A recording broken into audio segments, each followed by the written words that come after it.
U.S. President Donald Trump is pursuing his Space Force as a new Pentagon report warns of threats in space from foreign adversaries. Is space at risk of becoming more of a battleground than an arena for international cooperation? And TikTok, the Beijing-based lip-syncing app, has spread its success around the world, but some lawmakers in India want to silence the app. Why? Welcome to The Point, an opinion show coming to you from Beijing. I'm Lukin.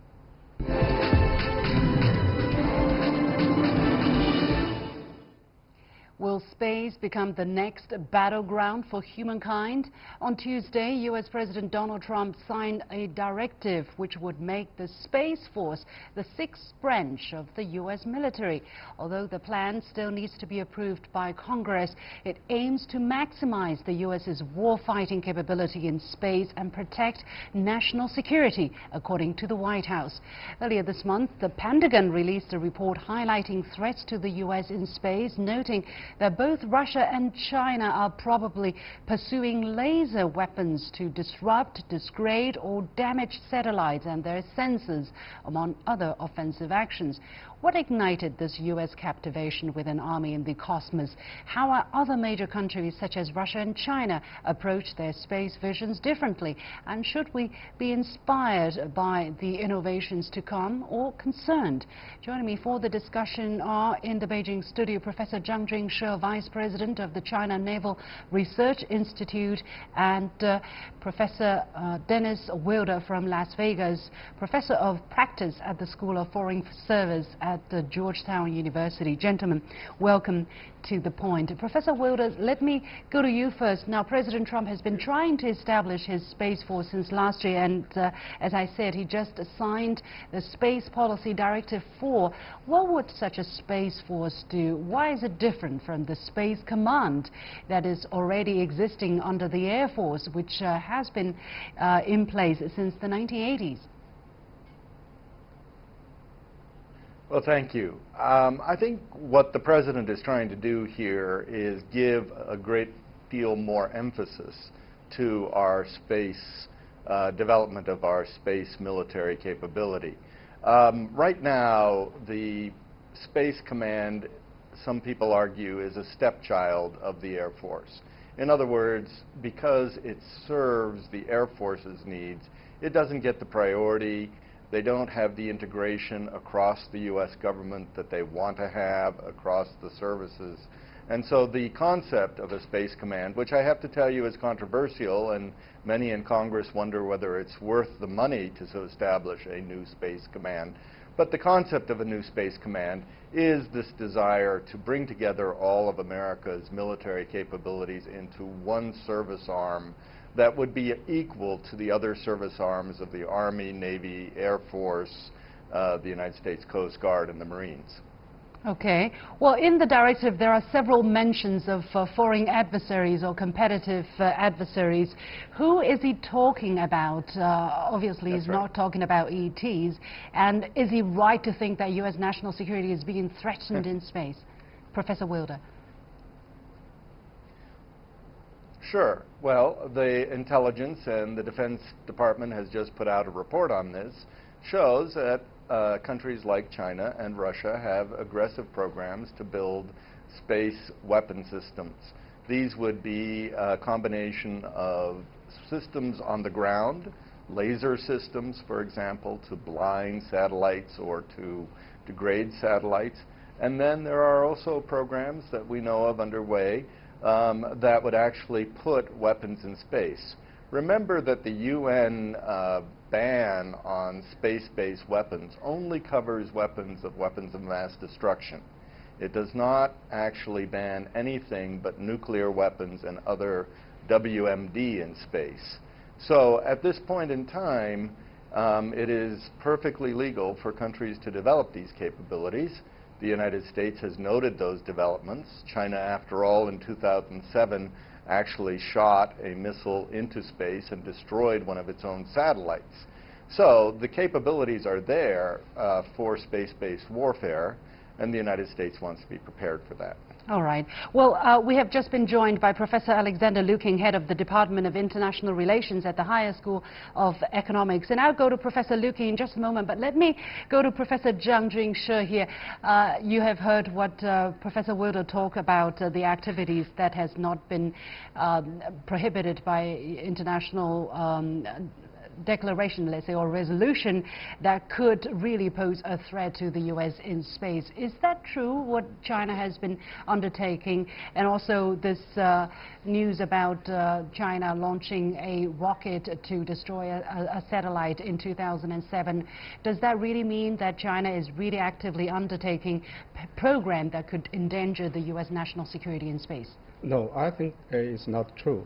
I think the United side is over-worried or over-concerned about the development of the Chinese space programs.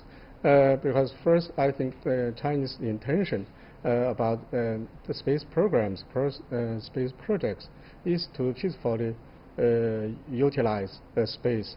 And we think the space is the commonwealth for the whole mankind. We should exploit and use peacefully the space. And also China is firmly opposed to militarization of space and is opposed to arms race in space.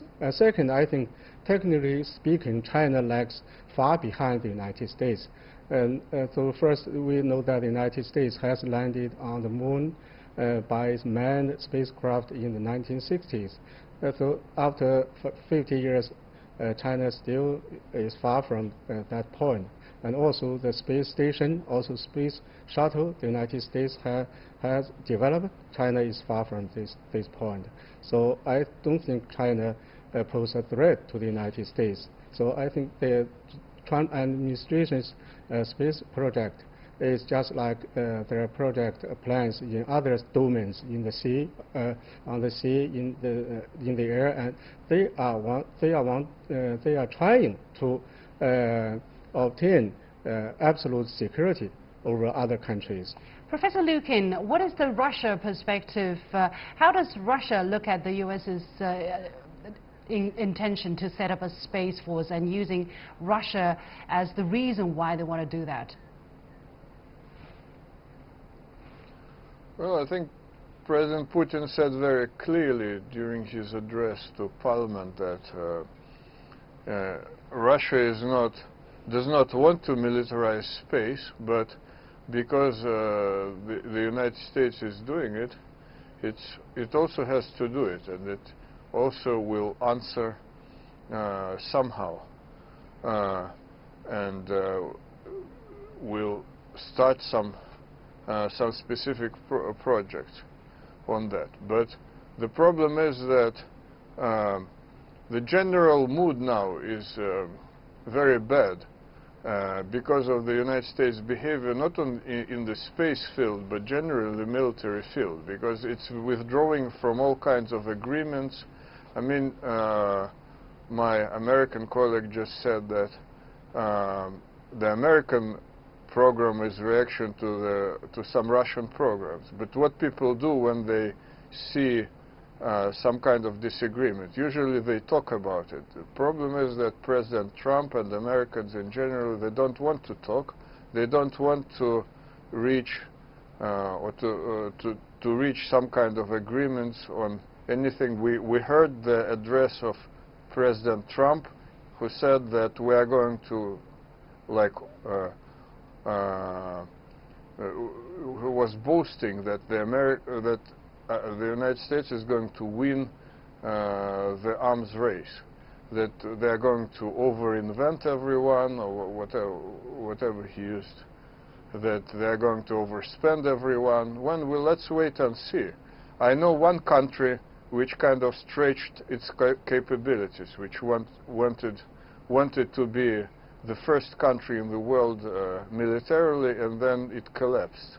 This is unfortunately used to be my country. Okay. So let's see what happens to the United States if it's going to struggle against everyone, everywhere, including space. In his State of the Union address, Russian President Putin said Russia needs a fundamental upgrading of the entire space sector, and he envisions about 20,000 designers and engineers of Roscosmos, the space corporation responsible for space programs, gathering at the center at a national space center to research and plan programs. So what goal, Professor Lukin, does Russia have for its space activity? Well, the major space activities are, of course, non-military, and Russia is kind of reviving its non-military civil space research now, which was kind of in decline in the 1990s because of the lack of funding. But, of course, military and non-military space research is connected. The famous Soviet space program came out of military program. So I think that Russia is not now such a you know, big country as the Soviet Union, and it has less resources, and it's a little bit, for the reasons that I said, Russia learned its lessons, I hope so. Okay. And it's not going to overstretch its resources, but it is going to respond to American threat, but it's going to be very cautious and modest about it. Okay. Professor Wilder, this was one of the issues of difference between President Trump and his former Secretary of Defense, Jim Mattis, who questioned the necessity of such a force. Even if there might be some threat in space, does it really warrant a whole new force? Well, I think, as my Russian colleague and my Chinese colleague has said, arms control has fallen on hard times, not just in terms of space, but the INF Treaty and other treaties. I think that's regrettable, but I think the question is, do the major powers have any impetus, momentum toward trying to keep space from being militarized? After all, of the 2,000 satellites in space, 80% of them are commercial. So there's a lot of reason and a lot of concern about moving in this direction and the militarization of space, both in the United States and in other countries. I think that what we need to do is get back to thinking about arms control, and particularly arms control in space.